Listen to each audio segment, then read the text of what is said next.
Mensajes de salvación espiritual, para escuchar. Título de este mensaje: Siguiendo la trayectoria de Abraham, en la Biblia. Vídeo número 152.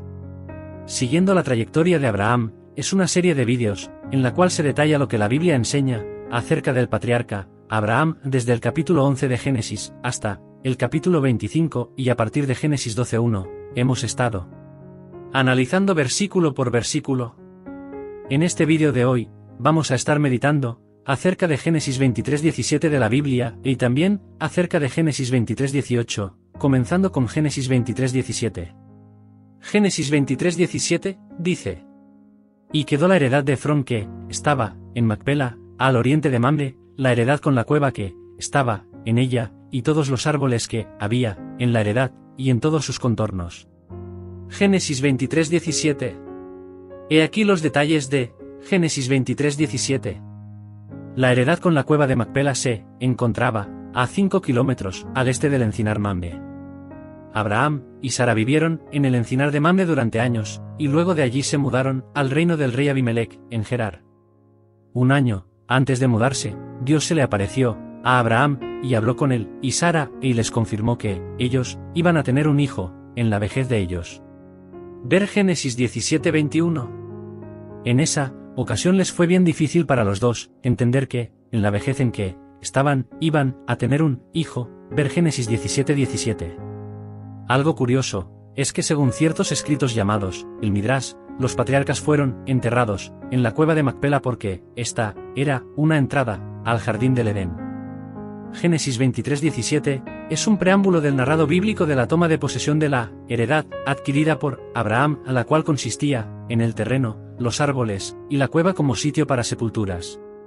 Abraham quería un sitio de sepultura lo más cercano posible a su lugar de residencia. Todas las acciones para adquirir el terreno se realizaron en menos de 24 horas después de la muerte de Sara. Porque Abraham necesitó enterrar a ella antes de las 24 horas de Sara haber muerto. De modo que todas las escenas desde el versículo 3 hasta el versículo 17 ocurrieron durante horas después de morir Sara, teniendo en cuenta que Sara debió ser enterrada antes de que fuera de noche.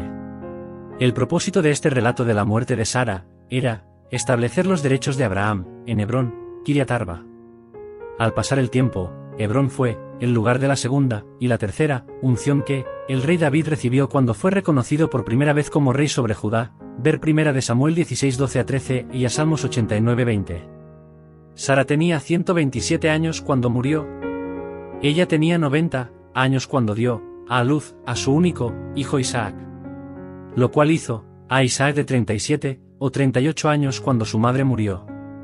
Y resultó que esta fue la ocasión para que Isaac hallara una esposa, y de esto veremos pronto, en Génesis capítulo 24. Sara tenía unos 37 años cuando ella se casó con Abraham. Y no pasó mucho tiempo después de la muerte de Sara, para que Isaac se casara con Rebeca. Abraham actuó con mucha honestidad cuando compró la heredad a Efrón. En todos los detalles de la vida, nosotros los cristianos debemos practicar los principios de honestidad. Sin embargo, la mayoría de las veces, no son los principios los que gobiernan al mundo, porque Satanás, quien es disimulador, mentiroso y opresor, es la entidad espiritual que, encubiertamente se opone a los principios de la honestidad. Y Satanás convence a sus súbditos para que le sirvan y lleven a cabo sus propósitos. Pero los verdaderos cristianos sirvamos a Jesucristo, y nuestras acciones deben estar de acuerdo con la voluntad de Dios, y por encima de toda ganancia egoísta. Génesis 23:17 y otros versículos ya meditados nos han estado presentando un episodio de la muerte de Sara, el cual se ha estado relatando extensamente por su significado trascendente. Un aspecto importante es que aquí se relata la muerte de una madre, Sara, quien era 10 años más joven que Abraham.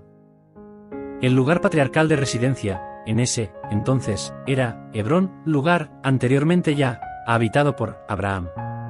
Al morir Sara, la reacción primera de Abraham fue de profundo pesar, y así lo expresó abiertamente, según estuvimos viendo. Sara fue la mujer que acompañó a Abraham en todo su peregrinaje durante unos 90 años. Ella fue una mujer que puso en peligro su integridad física y moral por salvaguardarla de su esposo, tanto en Egipto como en el territorio de Gerar, y en unión con Abraham, ella dejó a su parentela y la tierra de comodidad porque comprendió y aceptó el llamado de Dios, al igual que su esposo. Sara fue la madre del hijo de la promesa, y también fue madre de todos los hijos de Abraham por fe.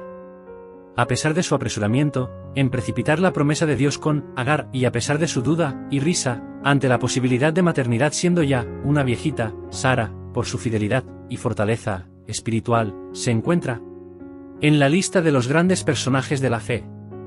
Por eso, en el libro de Hebreos, en la Biblia se resalta esa fe y su esfuerzo extremo, al ser la madre de Isaac. En Primera de Pedro se la pone como modelo de obediencia a su marido y de una conducta doméstica casta, modesta y respetuosa que debe ser imitada por las esposas creyentes. De modo que razón suficiente tenía Abraham para hacer duelo y llorar por la muerte de Sara. Otro aspecto importante es que durante la etapa de mucho más dolor de Abraham, vino la necesidad de tener que sepultar a Sara, y en aquella sociedad como en la nuestra, esta es la parte más desagradable y pesada, dada la comercialización excesiva que busca obtener ganancias ventajosas a costa de esta desgracia y de la sensibilidad humana.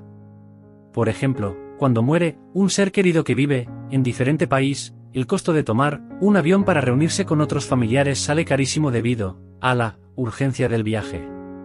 Vimos que los pobladores locales eran los hititas e hijos de Et, que habitaban el lugar y eran propietarios de la tierra. Este pueblo era originario de Asia Menor e actual Turquía, y se expandieron hacia Canaán, donde se establecieron por mucho tiempo. Es interesante notar la cortesía y sagacidad durante el desarrollo de la negociación entre Abraham y Efrón. Abraham originalmente solo quería comprar la cueva de Macpela por un precio justo, pero Efrón aprovechó y vendió todo el campo por un precio bastante elevado. Abraham insistió en adquirirla como su propiedad, y así dar una sepultura digna y segura a su esposa.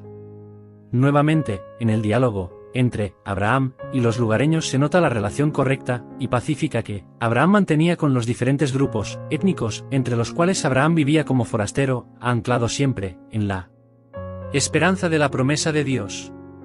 Estas relaciones hacían posible que pudiera acudir a los habitantes locales en situaciones de emergencia. Hermanos míos y amigos, hasta aquí con Génesis 23:17. Ahora vamos a meditar acerca de Génesis 23:18. Este versículo dice, como propiedad de Abraham, en presencia de los hijos de Et, y de todos los que entraban por la puerta de la ciudad.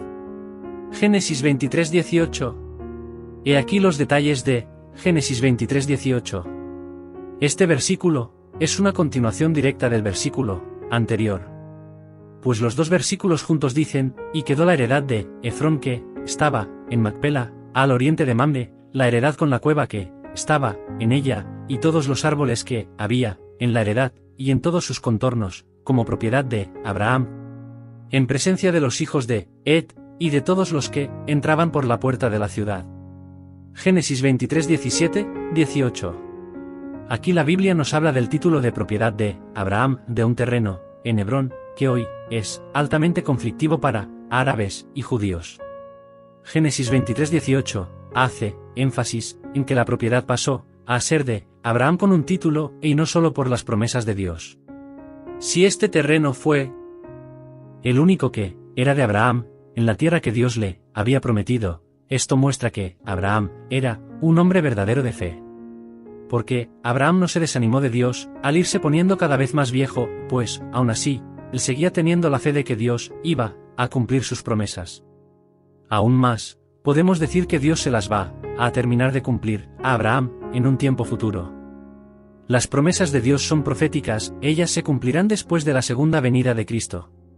Cuando Elisabet, la esposa del sacerdote Zacarías, inspirada por el Espíritu Santo, lanzó la proclamación a la Virgen María diciéndole, bendita tú entre las mujeres, y bendito el hijo que darás a luz, en Lucas 1:42, lo que Elisabet, prima de la Virgen María, dijo fue una profecía. Elisabet reconoció la bendición de María y la de su hijo Jesús.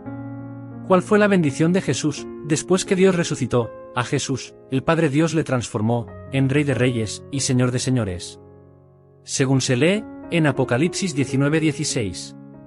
Y en cuanto a la Virgen María, después que Dios la resucite, ella se manifestará como la mujer más sublime, más destacada, más sobresaliente y grande entre las mujeres que vivieron en este mundo. Asimismo, las promesas principales para Abraham se cumplirán en el futuro. En la negociación de la compra del terreno por Abraham a Efrón, todas las acciones se hicieron legalmente y atestiguadas en presencia de los hijos de Et y de todos los que entraban por la puerta de la ciudad. Pasaron siglos enteros, y nadie trató de decir que la cueva de Macpela no era realmente propiedad de Abraham y de sus descendientes los hebreos. Esto nos enseña que, para evitar problemas futuros, hay que hacer todo correctamente, y esto ocurrió sin dudas y sin confusiones con Abraham. El hecho de que Abraham se convirtió en el propietario legal de esa finca en la tierra de Canaán implicaba no solo el pago del impuesto correspondiente, sino también el reconocimiento de la legalidad vigente sobre aquella tierra que Dios le había prometido como heredad. Abraham compró la cueva de Macpela y tuvo que incluir en la compra todo el contorno de la cueva. El relato de los últimos versículos de Génesis capítulo 23 nos ha llevado a considerar la vida de Abraham y la de Sara, destacando su relación con Dios y su fe en él. La carta a los hebreos incluyó a Abraham y a Sara en la lista de los héroes de la fe de la historia bíblica. Hebreos capítulo 11 y en este capítulo 23, es evidente que el relato de la búsqueda de una sepultura para Sara ha llevado nuestros pensamientos a la realidad de la muerte y, inevitablemente, a lo que sucede cuando esta vida se termina. La bendición que Dios prometió a Abraham no era solo para él, ya que también, en la Biblia, a Abraham se le dijo que todos los pueblos de la tierra serán benditos en ti. En Génesis 12:3. Es decir, por medio de Abraham, todos los pueblos de la tierra serían benditos. Esto debería hacer que usted y yo tomáramos nota de esta verdad. Porque nosotros también somos parte de todos los pueblos de la tierra, sin importar nuestra religión, nuestro origen étnico, el lugar donde vivimos, nuestra condición social o el idioma que hablamos. El alcance de la promesa para Abraham incluye a todos los que estamos vivos hoy en día. Esto la Biblia no lo dice de manera clara, pero este es el comienzo de algo que es importante para usted y para mí. Ya que sabemos que las primeras partes de esta promesa se han hecho realidad. Y podemos tener la confianza en que las últimas partes que están dirigidas a nosotros también se harán realidad. Solo necesitamos la llave para desbloquearla, y encontraremos la llave cuando continuemos la saga del viaje de Abraham, que es la llave para la justicia. Esto se revelará para todos nosotros, a medida que continuamos el relato de Abraham. Para estos tiempos, en la vida de Abraham, todavía él confiaba en Dios y en sus promesas. Incluso en su vejez, aun cuando su esposa murió, y Abraham estuvo confiando durante toda su vida sin ver nunca el pleno cumplimiento de las promesas. Pues él tuvo a Isaac, con quien Abraham se sentía seguro que Dios continuaría la odisea empezada en él. Dios le dio lo suficiente como para seguir creyendo, porque el Señor es infinitamente bueno. Un resumen de la vida de Sara. Él mismo, Abraham declaró que Sara era su media hermana en Génesis 20:12. Sin embargo, algunos exégetas de la Biblia afirman que ella era hija de Harán, uno de los hermanos de Abraham. Puesto que Harán murió en Ur de los Caldeos, siendo aún joven, es posible que tanto Sara como su hermano Lot, si ella era hija de Harán, se adhirieron a la familia de Taré, el padre de Abraham. En este caso, en realidad Abraham y Sara serían tío y sobrina. Sin embargo, en Génesis 20:12, Abraham declaró que Sara era media hermana de él. Sara se casó con Abraham antes de salir de Ur de los Caldeos, y ella era una mujer estéril, lo que significó que ella no podía tener hijos. Cuando Dios llamó a Abraham para que saliera de la ciudad de Harán, donde Abraham, su padre Taré, Sara y Lot habían llegado desde Ur de los Caldeos, y en Harán, Dios, después que Taré murió, dijo a Abraham que se fuera a otra tierra, y para entonces Sara tenía 65 años, y Sara también obedeció sin decir nada. Abraham, antes de salir de Harán, le dijo a Sara que cuando llegaran a alguna otra ciudad, ellos tenían que decir que eran hermanos para que nadie supiera que ella era su mujer. Esto sucedió en Egipto con el faraón, y también sucedió en Gerar con Abimelec, y en ambos casos Dios protegió a Sara. En Canaán, Sara, viéndose estéril, quiso ayudar a realizar la promesa que Dios le hizo a su marido, Abraham. Como lo hizo Sara, ella lo hizo, entregándole maritalmente su sierva, Agar, a su marido. Y Abraham tuvo un hijo con Agar, que se llamó Ismael. Dios visitó a Sara cuando ella tenía 89 años, y al año siguiente Sara tuvo un niño que se llamó Isaac. 3 años después, Sara pidió a Abraham que alejara de ella a Agar y a Ismael, porque éste se burlaba de su hijo, Isaac. Bueno sería que usted viera cada uno de los vídeos que hemos preparado acerca de Abraham. Nota. Estimados amigos y hermanos en la fe, esperamos que seguirán escuchando y viendo estos vídeos cada vez que publiquemos uno. No dude usted en reenviar a alguien cada vídeo. Nosotros no comercializamos ni ganamos dinero con estos vídeos. Ni recibimos ni aceptamos ofrendas ni diezmos. Estamos en una guerra, la cual no es física, y por eso no se puede ver ni sentir. O sea, estamos en una guerra espiritual, y esta guerra fue iniciada por Satanás. Este ser maligno se apodera de la mayoría de las almas humanas. Por eso, en Mateo 7:14 de la Biblia, nuestro Salvador Jesús dice que pocas personas hallan el camino y la puerta que conducen al reino espiritual de Dios y de Jesucristo. Si usted reenvía estos vídeos, usted contribuye a salvar almas para que no sean víctimas de Satanás. Manténgase usted mismo en la ruta hacia el reino de Dios y ayude a otras personas a entrar al reino de Dios, así como usted desea entrar. Que Dios bendiga a usted muy ricamente.